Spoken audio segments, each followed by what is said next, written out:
Before the Buddha's birth, many people claimed to be great beings and garnered great support and fame from their worshippers. After the Buddha's birth, the heretics lost all their followers and wandered like fireflies in the night.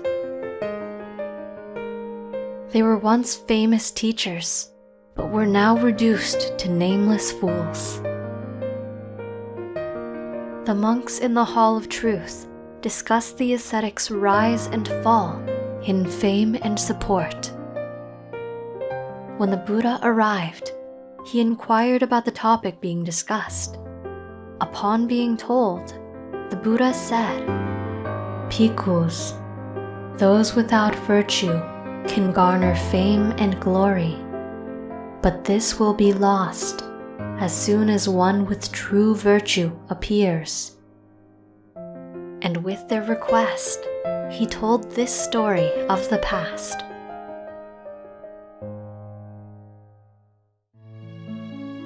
Once upon a time, when Brahmadatta reigned in Benares, the Bodhisattva was reborn as a young peacock who lived in the forest. He grew up to be very beautiful.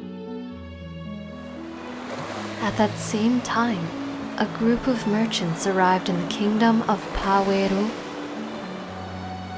With them came a crow in a cage. It was said that there were no birds in Paweru at this time. Naturally, the villagers were curious about this caged creature the merchants brought. The villagers offered 1 coin for the bird, but the merchants declined. The villagers kept increasing their offer until the merchants accepted. The villagers put the crow in a large golden cage and fed it various fish and wild fruits. The villagers were so excited that there was such a creature that could fly. Without anything to compare to, the crow was the most beautiful and novel thing that they had ever seen. The crow itself basked in the adoration it received. It forgot where it came from and that it was not special. It was only special here because the villagers had no frame of reference.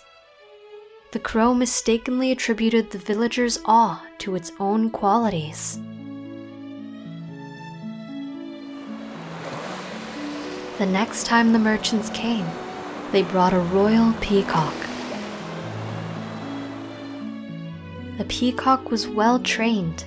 It was able to perform many tricks and dance to the rhythm of clapping hands.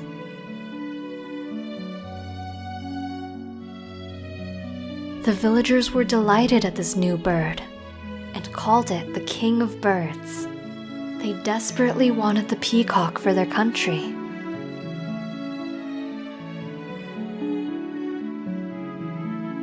The villagers again offered the merchants a coin, which the merchants declined. The villagers then kept raising their offer until the merchants were satisfied.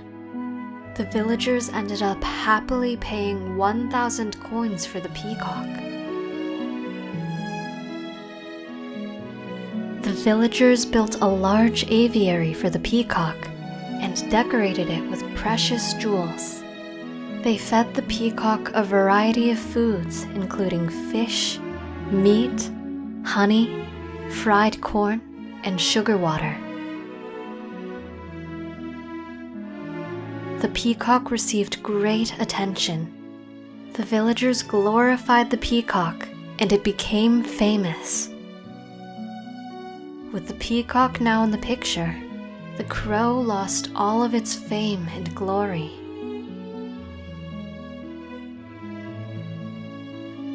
Now that the people had seen a peacock, the crow was no longer interesting. It no longer received food or attention. The crow then flew away to live on a dunghill and scrounge for his own food.